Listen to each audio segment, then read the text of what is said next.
দলীয় নেতাকর্মীদের বিশেষ 5 নির্দেশনা দিল আওয়ামী লীগ। থাকছে বিস্তারিত। শুধুমাত্র নির্বাচনের জন্য 2000 মানুষ জীবন দেয়নি বললেন সমবিরোধী ছাত্র আন্দোলন নেতা সার্জিস আলম। শহীদ নূর হোসেন দিবসে আওয়ামী লীগের কর্মসূচি ঘিরে 0 পয়েন্টে উত্তেজনা বেড়েছে। থাকছে বিস্তারিত প্রতিবেদনে। সর্বশেষ জানিয়ে দেব, দেশের সাম্প্রদায়িক সম্প্রীতি না থাকলে সারা উন্নয়ন সম্ভব নয় বললেন ধর্ম উপদেষ্টা আফম খালিদ হোসেন। সংবাদ শিরোনাম, এবার থাকছে বিস্তারিত প্রতিবেদন। দলীয় নেতাকর্মীদের বিশেষ 5 নির্দেশনা দিল আওয়ামী লীগ। গতকাল 10 নভেম্বর শহীদ নূর হোসেন দিবস ঘিরে রাজধানীর গুলিস্তানে বিক্ষোভ মিছিল করার ঘোষণা দিয়েছিল আওয়ামী লীগ। একই স্থানে ক্ষমতাচ্যুত আওয়ামী লীগের বিচারের দাবিতে গণজমায়েত ডাক দিয়েছেন বৈষম্যবিরোধী ছাত্র আন্দোলনের সাথে বিএনপি ও তার বিভিন্ন অঙ্গ সংগঠনের নেতাকর্মীরাও সেখানে অবস্থান নিয়ে বিক্ষোভ করেছিলেন। এদিকে দিনভর নানা নাটকীয়র পর জানা যায় 0 পয়েন্টে আওয়ামী লীগের পারফরমেন্স ছিল 0। আজ 11 নভেম্বর সোমবার কালকে কর্মসূচি সফল করতে না পারায় আওয়ামী লীগের ভেরিফাইড ফেসবুক পেজ থেকে দলীয় নেতাকর্মীদের নতুন বার্তা দেওয়া হয়। এদিকে 11 নভেম্বর আওয়ামী লীগের ভেরিফাইড ফেসবুক যেসব নির্দেশনা পাঠকদের জন্য তুলে ধরা হলো। নির্দেশনা 1, আওয়ামী লীগ সহযোগিতা এবং সংগঠনের নেতা ও কর্মী সমর্থকবৃন্দ ফেসবুক অন্যান্য সামাজিক মাধ্যম পোস্ট করা বিরত থাকুন। নিজেদের পরিকল্পনা, কথোপকথন, আন্দোলন সংগ্রামের ছবি, নিজেদের বর্তমান লোকেশন ও অবস্থান, নিজেদের ব্যবহৃত ফোন নাম্বার উল্লেখিত নির্দেশনা মেনে চলার জন্য নেতাকর্মীদের আহ্বান জানিয়েছে দলটি। শুধুমাত্র নির্বাচনের জন্য 2000 মানুষ জীবন দেয়নি বললেন সার্জিস আলম। বৈষম্যবিরোধী ছাত্র আন্দোলনের নেতা এবং জুলাই স্মৃতি ফাউন্ডেশনের সাধারণ সম্পাদক সার্জিস আলম বলেছেন, শুধুমাত্র নির্বাচনের জন্য 2000 মানুষ জীবন দেয়নি। বিগত 17 বছর বিরক্ত হতে হতে দেয়ালে ফিট থেকে গিয়েছিল কারাপ্টেড সিস্টেমগুলোর জন্য। আজ দুপুর সিলেটের জেলা প্রশাসকের কার্যালয়ে আন্দোলনের শহীদ পরিবারের সদস্যের হাতে আর্থিক অনুদানের চেক বিতরণ শেষে সাংবাদিকদের এই প্রশ্নের জবাবে তিনি এই কথা বলেন। এদিকে সার্জিস আলম বলেন, আজকে যদি এই কারাপ্টেড সিস্টেমগুলোর মিনিমাম একটা সংস্কার না করে নির্বাচনের দিকে যান, ওই নির্বাচন কমিশন ওইটাও একটা সিস্টেম। এদিকে এই 16 বছরের সবচেয়ে ব্যর্থ সিস্টেম হচ্ছে নির্বাচন কমিশন। তাহলে তো আপনারা ওই নির্বাচন কমিশনের সংস্কার প্রয়োজন। আপনি যদি আপনার নির্বাচনের কমিশন যাদের ভোটার তালিকা দিলেন, নির্বাচন কমিশনের বিভিন্ন জায়গায় লোকজন জনবল সেট করে দিয়ে আপনি তালিকা পাঠালেন, এভাবেই তো কোনো দিন সুষ্ঠু নির্বাচন আশা করা যায় না। পাশাপাশি একটা শুধুমাত্র নির্বাচন কোনো দিনও সুষ্ঠু নির্বাচন উপহার দিতে পারে না। আপনারা পুরো দেশের একটি আইন শৃঙ্খলা রক্ষাকারী বাহিনী, ল অ্যান্ড অর্ডার সিচুয়েশন, এটাকে একটা স্টেবল অবস্থায় আনতে হবে, না হলে তো আপনি নির্বাচনের কেন্দ্রে জবরদখল দেখবেন। এদিকে সার্জিস আলম বলেন, ক্ষমতার অপব্যবহার দেখতে চাই না, সে যে হয়েই হোক না কেন। উল্লেখ করে সার্জিস আলম বলেন, এই নির্বাচনকে ইস্যু করে যদি কোনো সমস্যা তৈরি হয় সেটার জন্য তো একটা বিচারিক প্রক্রিয়া প্রয়োজন। আপনারা এই বিচার ব্যবস্থা তো সংস্কার প্রয়োজন। আমরা হাইকোর্টে এখনো দেখছি দোসর ফেসিস্টরা বসে আছে, যারা তাদের যোগ্যতা বলে সেখানে যায়নি, বরং তারা তাদের জায়গা থেকে গিয়েছিল তোষামোদী আর তেলবাজি করে। তারা গিয়েছিল দলের চাটুকারিতা করতে। তাদের ওই জায়গা থেকে অপসারণ হওয়ার প্রয়োজন এবং যারা ওই জায়গায় যাওয়ার যোগ্য তাদের সেখানে যাওয়া প্রয়োজন। বৈষম্যবিরোধী ছাত্র আন্দোলনের অন্যতম এই নেতা আরও বলেন, বিগত 16 বছর বা 53 বছর ধরে যা সংবিধান এবং বাংলার মানুষকে 5 বছরের জন্য জনতার সংস্কার সরকার উপহার দিতে পারেনি, প্রত্যেক 5 বছরে দেখছি অনেক বড় ইস্তেহার দিয়ে নির্বাচন করে তারপর সরকার ক্ষমতায় আসে। ক্ষমতা আসার কয়েকদিনের মধ্যে তারা ভুলে যায় কি ইস্তেহার দিয়েছিল। তারা ভুলে যায় তারা জনতার সরকার। এই জায়গা থেকে আমরা যে সাংবিধানিক অধিকারগুলো রক্ষা করতে পারিনি, সেখানেও আমাদের জায়গা থেকে আমরা পুরো বাংলাদেশের ছাত্র জনতা তাদের প্রতিনিধি হিসেবে মনে করি।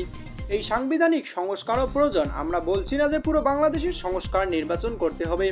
আমরা বলছি না যে এই বছর আপনাদের এই সংস্কার করে তা পরে যান, কিন্তু মিনিমাম আপনারা একটা যদি স্ট্যান্ডার্ড সময় তো লাগবে। কোনো বিবেকবান মানুষ তার জায়গা থেকে এটা চিন্তা করতেও পারবে না যে 1 বছরের মধ্যে সব কিছু সংস্কার হয়ে যাবে। এটা কোনো সম্ভব নয়। বিগত 16 বছর ধরে এই সিস্টেমগুলো ধীরে ধীরে ভেঙে শেষ হয়ে গিয়েছে। সার্জিস আলম বলেন, আমাদের যে কোনো শহীদদের পরিবার যদি মামলা করতে চায় তাহলে আমরা সার্বিক সহযোগিতা করব। আর তাদের ব্যবহার করে যদি কেউ মিথ্যা মামলা করে সেখানে তাদের আগ্রহ নেই, সেক্ষেত্রে সেখানে তারা যদি যেরকম সহযোগিতা চায় আমরা সেরকম সহযোগিতা করব। এখন সকলের কাছে আমাদের অভিযোগ, এখন কারো প্রচারণায় পড়ে যেন মামলা না হয়। তাদের যদি স্বেচ্ছায় কোনো মামলা করার ইচ্ছে থাকে তাহলে তো অবশ্যই মামলা করবে, আমরা সহযোগিতা করব। আমরা আরেকটি অনুরোধ, এই আন্দোলনের হত্যাকাণ্ডের সঙ্গে জড়িত নয় এমন কারো নাম যেন মামলায় না আসে।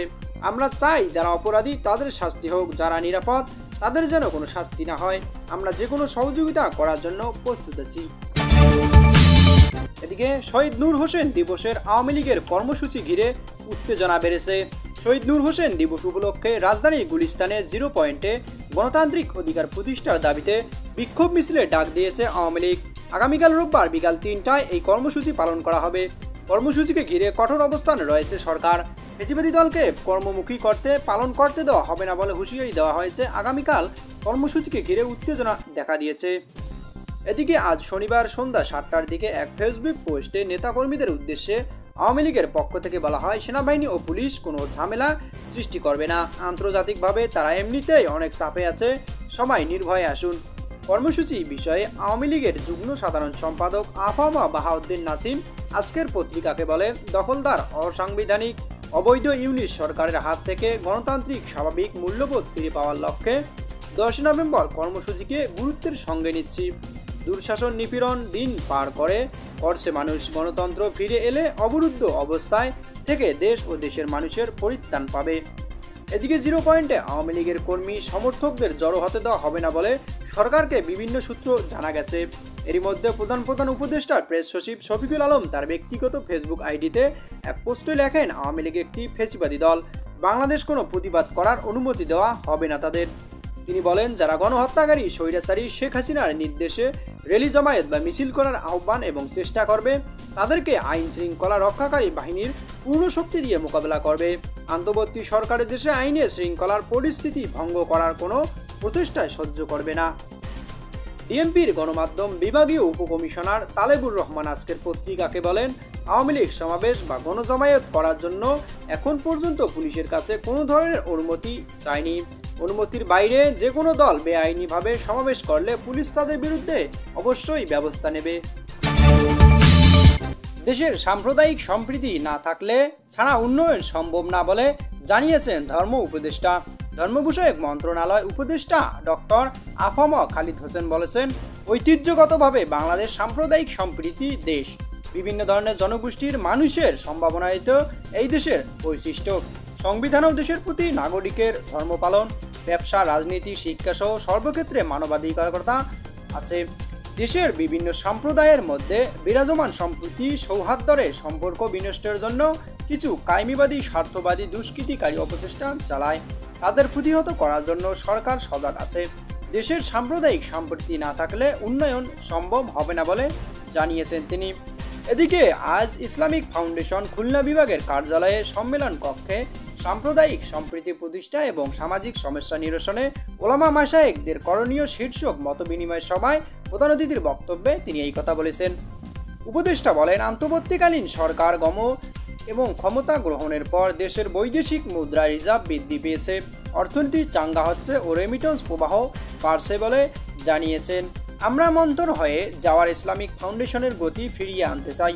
ফাউন্ডেশনের 4টি বিষয় থেকে একসময় বিশ্বকোষ, অনুবাদ সহ গবেষণামূলক অনেক বই প্রকাশ হতো, যা এখনও বন্ধ আছে। এই প্রতিষ্ঠানের প্রাণ ফিরিয়ে আনতে হবে। এদিকে তিনি আরও বলেন, জাতীয় মসজিদ বাইতুল মোকাররমে সংস্কারের মাধ্যমে সৌন্দর্য বৃদ্ধি করে সুন্দর, দৃষ্টিনন্দন ও ধর্মীয় গাম্ভীর মর্যাদাপয় আইকনিক মসজিদ পরিণত করা হবে।